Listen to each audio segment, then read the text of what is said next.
Hello everyone, and thanks for tuning into my video. And today I have a little lesson, my first lesson in the Glock Armor series, Glock Profession. This is Introduction to Glock History and Models.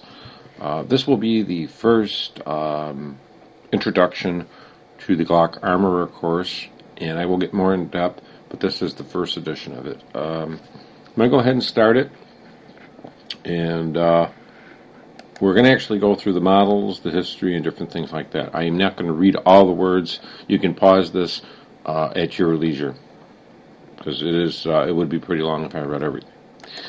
First of all, I'd like to start Glock models. There's various models. The Glock comes in many calibers. The numbers are named by the number of the patent of the gun. So Glock 19 would be the 19th patent approved.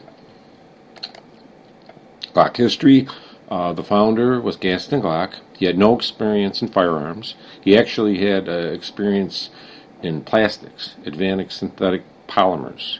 The Glock 17 was the first prototyped, and he also introduced the ferric nitrocarbazine into the firearms industry as an anti-corrosion surface treatment for metal gun parts.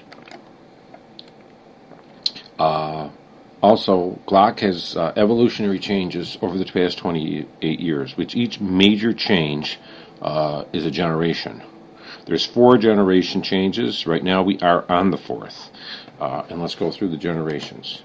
There's the first generation, was introduced in 1984. The Glock pistols continued their rise to status with very few changes.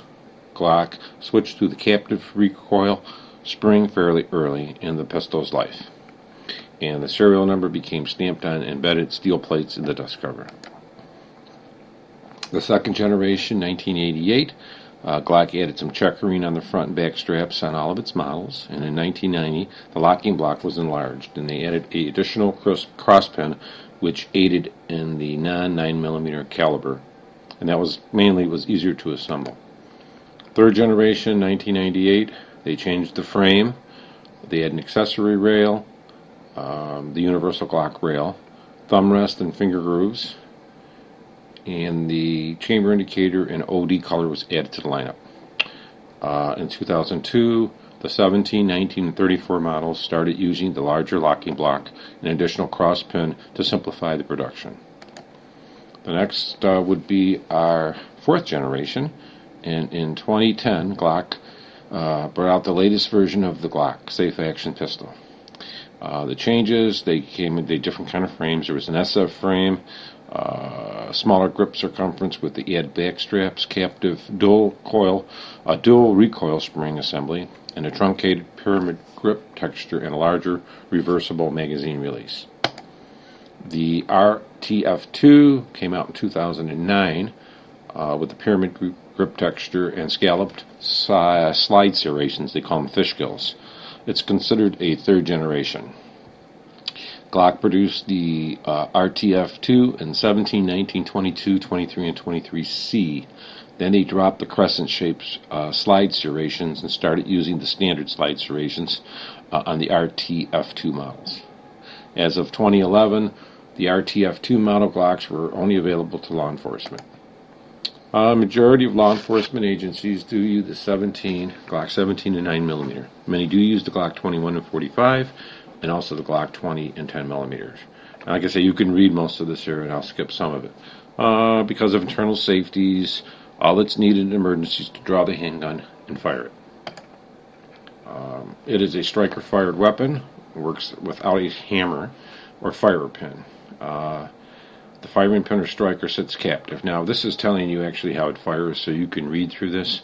The spring tension inside the slide, I'm not going to read all of it. The striker is usually prevented from moving forward. And then you see firing pin blocks. In the Glock, the spring is partially set under tension. The shooter pulls the trigger. Then the safeties are disengaged by the mechanism. The trigger bar actually pushes up on the safety plunger, pushes that in, and the striker fires. Then it goes back, and the round fires, and it loads again. Like it says, the slide is removed under recoil, ejecting the spent round, chambering a new one. In the same process, it resets itself. The Glock's fully captured state in some other pistols. The shooter releases pressure, and then the process starts again. In the early 80s, Glock introduced Glock safe action pistols. Glock set new international standards. Glock is used by over 65% of law enforcement and security throughout the world. Also, it's used everywhere in the world. Glocks are also great for self-defense. Glock pistols have very little parts, only 34 parts in a rugged polymer frame. That's why modifying the Glocks is not a good idea, because they are built for durability, and they're built for defense, and they function best the way they are. When you start modifying them, a lot of parts that you put in are very finicky. So you make it into a target gun, but if you have a target gun, it's not going to be a self-defense EDC gun, because those parts are a lot more finicky. And, it's just a lot harder to take care of a Ferrari or a Lamborghini than it is a Chevy or a Ford, because it's a lot more high performance, and you have to do a lot more maintenance on it. There's many Glock models, and they are noted, like I say, by the number, and that relates to the patent. Now, what follows is what I have is some of the different models. It's kind of lengthy, but I'm going to kind of go through it as fast as I can. You can read a lot of this. It's got specifications and different things. So we're going to start first with the Gen 41, which is one of the newer 45 ACPs. As you can see, it's 45 ACP, trigger pulse 5.5, and the weight loaded is 36 ounces. And I'm not going to go through every one of them, but you can compare it when you want to. The Glock 42 is another new one. It's 380 ACP. That has the same thing, a trigger pull of 5.5 pounds, and it is a 6-shot. It is less than 1 inch thick, actually 0.94 inches. The Glock 17, 17C, and 17L, which is long slide, are all 9 millimeters, and I'm mainly going to just focus on some of the things. The Glock 17 and 17C have a 5.5 trigger pull, and if we look here, you can follow my mouse. If we look at the 17L, it has a 4.5, so that's a little bit difference there. Its capacity on both of them are 17. Like I say, the Glock 17 and the 17C, C stands for compensated. It's going to be a little lighter. You can see the weights in here. If you look at the weight here, sure the weights, it will be a little lighter because there's less metal. If you go over the 17 long slide, it's going to be a little heavier. You got a little bit more metal in it, even if you compare it to just the standard. There's a 2 ounce difference. Go to the Glock 19. This is basically a compact version of the Glock 17. It's also 9 millimeter. And if you look down here, trigger pull is still 5.5 pounds. The width is 1.18 inches. And here's the Glock 19 and the Glock 19 Gen 4 here. So it shows the Glock 19, the Glock 19 Gen 4, and the Glock 19C. Different weights. And the Glock 20, which is definitely probably the most powerful Glock they make, and that's in the 10 millimeter chambered round. And the 10 millimeter is basically like a Smith & Wesson 40 on steroids. It's a longer cartridge. It is like a Magnum. It's like having a Smith & Wesson 500 and Smith & Wesson 500 Magnum, or having a 50 Action Express and a Smith & Wesson 500 Magnum. So you could compare them. It's a longer cartridge, same diameter bullet. Trigger pulls are about the same, 5.5 pounds. And we have on the left the Glock 20 SF and the Glock 20 Gen 4. And the SF is, like I say, they thinned it out a little. It fits in your hand a little bit better, but it is not a compensated one. They don't make a G20 SF compensated. And compensated, of course, then has the ports in the barrel, where it helps with your keeping your muzzle flip down. Because when you shoot the gun, the gases push down, push the barrel down. And if we look on the right here, we have the G20 Glock 20 and the Glock 20C. Of course, the Glock 20 is just the standard one. Glock 20C is compensated, and if you look down here, right about here where the weights are, we can see the various weights. Now we're going to go to the next one, the Glock 21. The Glock 21, of course, is 45 ACP, and we're doing some comparisons. If you look on the left, you have the Glock 21 SF, and then you have the Glock 21C. C is compensated, the 21 SF. They do not make a compensated gun in the 21 SF either. That's why I've owned them, pretty much all of them on this sheet, and I had the 21C. I liked it, so I bought a 21 SF, and then I went ahead and sent that out and got it compensated. And then again, you have your weights here. Your trigger pull, 5.5 on each side. Then if you go over to the right, you have your 21 SF, your 21 Gen 4, and here's your weights. Trigger pull, of course, is the same. You have your barrel lengths and widths. It is kind of a pretty thick gun. It's a 1.27 inches overall in width. Now if we go into the Glock 22 and 22C, Generation 4 Smith & Wesson 40, this is a popular police pistol. It is 15 round capacity. And if we get into the weights here, here's your weights again. You can follow my mouse cursor here. Down there. It'll break up your weights. And you can pause these at any time if you want to look. And it's a good reference if you're going to buy a gun to look at this information. It's really handy to have. This covers all the Glock models. And the width is 1.18 inches. And then we have the Glock 23, which is a lot more compact. But you notice it still has that 1.18 width. Still the same trigger pull. Here's your weights again in the 23 and the 23C. The 23C is a compensated, and I have it listed right there if you take a look there. A lot of them aren't listed up here on the top, but I do have the models pretty much in there. Now I'll move to the next one is the 24. The Glock 24 is a Smith & Wesson 40. As we see, that is a longer barrel and extended sight radius. And we can see that same width, but we have a 9.56 length. And the trigger pull, of course, is still 5.5. The trigger pulls will change, and also it's a notable exception. You'll see hexagonal and polygonal right-hand twisting in some of these guns, and different lengths of the twist. Okay, the next one is going to go into your 380 ACP. And I was surprised too when I started going through this. I didn't realize they made a bunch of 380s, not just the new one that they just came out with. There's a Glock 25 and a Glock 28. The Glock 25 here we see on the left is developed for the South American market, but you could still get in the United States. The 28 is the deep concealment model. There's a different capacity. The 25 is 15 rounds. The 28 is 10 rounds. Trigger pulls are about the same. Width is about the same, 1.18 inches. Now we go to the Glock 26, which is 9mm, and the Glock 27, which is Smith & Wesson 40. The Glock 25 is a 9mm, holds 10 rounds. It's still a 1.18, and it still has the same 5.5 pound trigger pull. The barrel's a little shorter there. And then when you move to the 27, that's given 9 rounds. Of course, the 27, the Smith & Wesson, I guess that's a little bit more meatier bullet. It's a little bit more bigger, and it does weigh a little bit more.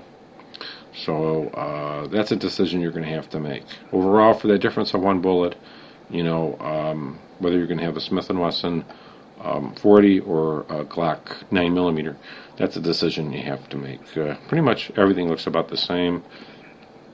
Barrels, like 0.2 difference, 0.1. Okay, so we'll move to the next one. And next is the Glock 29. This is the big one. The Glock 29 and the 29 SF. The only difference here is minimal. Capacitors are all the same. There's a fraction of difference in the weight of the gun, but there's not much. I mean, it's just so, if you look at the length, the Glock 29 is 6.96 inches, and the Glock 29 SF is 6.88 inches. So that's really the big difference, and a little bit of the weight, but everything else is pretty much the same. So, I think it would be what feels in your hand better, because the 21 SF, I'm sorry, the Glock 29 SF, that feels a lot better in the hand. All the SFs do. Then we go into the Glock 30S, which is 45 ACP. This is the next generation slim 45 ACP. This is a 45 ACP that holds 10 rounds. The width is 1.27 inches. That's thick. I know they say it's slim, but it's pretty thick in my book. It's kind of heavy, 30 ounces weight, loaded, 22.95 ounces with the magazine. Trigger pull is about the same on most of the other ones, 5.5. Barrel length, 3.77. That's pretty small. Okay, and the next one, let's go ahead and start on. And we are going to look at the Glock 30 and the Glock 30 SF. They're both 45 ACP. I didn't have enough room on the sheet to put the 30S in here too, which is slim model. But you have that. You can always refer back to it. So on the left here, we see the Glock 30. Nothing really jumping out at me. We have that 1.27 width. That's thick. That's really thick gun. At 5.5 pounds, 10 rounds, 3.7 to 7-inch barrel.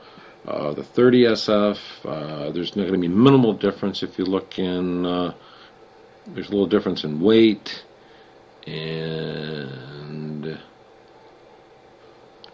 I don't see much of a difference at all. Yeah, pretty much just weight. And the length of it, 6.96 in the 30, 6.88 in the 30 SF, and they do not make a compensated one in that. So, it depends. They call the 30 SF the concealed carry Glock, and the deep cover 45 is the 30. So, go figure. Glock 31, we get into the 357. I believe it's a 357 SIG. Yeah, I guess it's an okay bullet. I guess it's just a trade-off. Caliber is .357. It's 8.03 barrel.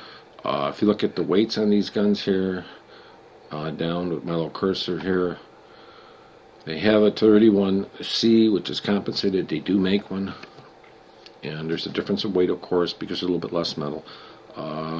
Barrel length, 4.48 inches. Same thing on the trigger pull is 5.5 pounds. Like I say, once again, you can always stop these to refer back to them. It's good to have this documentation. The next one, we're going to get into the Glock 32 and 33. They're both 357 SIG, but if you look here, the Glock 32, they make a 32 and a 32C. Of course, the 32C, that's compensated, which means it has holes in the barrel that helps lessen the muzzle flip. The tendency when you shoot the gun for the gun to shoot up in your hand and flip away from the target. The gases on the top push it down. We see it as the same thing, a 5.5 trigger pull. Barrel's 4.01. 7.28 inches is the length.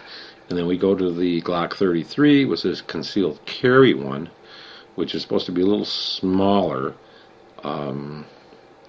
It's not bad. It's 6.41 inches. That is pretty small. It's a little lighter if you look at the weight loaded, 26.65. So it's really not bad of a gun. But the trigger pull is the same, and they make a lot of Glocks, guys. The next one's the Glock 34, which is another 9mm, and they call it the Tactical Practical Glock. For just those reasons. It has a pretty long length, 8.74. The barrel's 5.31. Width is not bad, 1.18. Now, this is where we get down to here. Because it is sort of a tactical, they have a 4.5 pound trigger pull in this. And it's a little longer, has a good line of sight, and the width is, that's about average for the Glocks. But that 4.5 pounds, so that gives you a little bit more a little bit better, a little less of a trigger pull, about a pound less.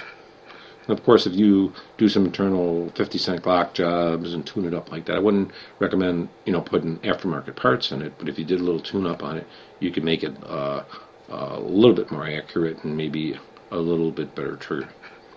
And let's go to the next one. Next one's the Glock 35 Smith & Wesson 40. And this, according to here, if you look at the very first bullet, extended Glock 22 to 1911 length.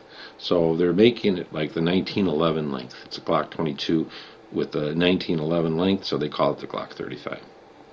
Length is 8.74. We still look at the same width, like 1.18, but it's kind of heavy, probably because of that barrel. Look at that, 31.18 ounces. But also, you're getting the 4.5 pound trigger on this gun too. Seems like the semi-competition, long slide, longer guns like that, seems they give you a little bit better trigger pull, about a pound less. And the next one is the Glock 36. And we're actually getting maybe closer to ones that we know. This is a compact 45 in 9mm size. It has a width of 1.10 inches, and that's pretty good. That's, dropped. The other ones were about 1.18, and this is somewhere 1.27, so this is not that bad. It's a pretty thin gun. This has the octagonal right-hand twist, capacity of 6, 27-ounce gun, which is not too bad. That's about 3 ounces less than a Smith & Wesson 640, but when you load it, it's probably 30 ounce, the 640. 5.5 pounds trigger pull, and on all these you notice they have about the same trigger travel, 0.49 inches. Barrel's 3.77, so that's kind of neat. That's kind of small. Okay, we'll go into the next one, Glock 37, the 45 gap. I'm not a big fan of the gap cartridge. I like 45 ACP. This, I think, as you can see the first bullet here, combination of 45 AC power and 45 gap qualities. What qualities does 45 gap give you? I don't really know.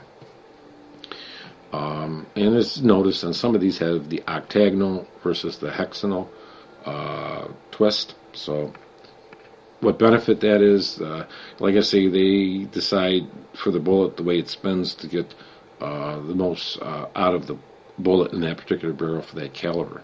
Now, the magazine capacity is 10, and the trigger pull on here is, of course, still 5.5. Barrel, of course, is going to be 4.48 inches. Now we move into the Glock 38 and 39, two more 45 gaps. We see the 38 is concealed carry, they call it, 1.18, and it's, that's actually bigger than the one we just saw that was 1.10. Barrel 4.01, same kind of pull, 5.5 pounds with a capacity 8. We move over to the smallest power and the smallest 45 gap, which is the Glock 39. That's 1.18. The barrel's 3.42. That's pretty small. I think it's smaller than the Glock 30 we're looking at. I think it had 3.77, but I'd have to go back to that. Same thing with trigger pulls on all of them, pretty much, other than those ones we mentioned, and some that are coming up. If you are a fan of the 45 gap, I guess this wouldn't be a bad gun. I'm just, I'm not.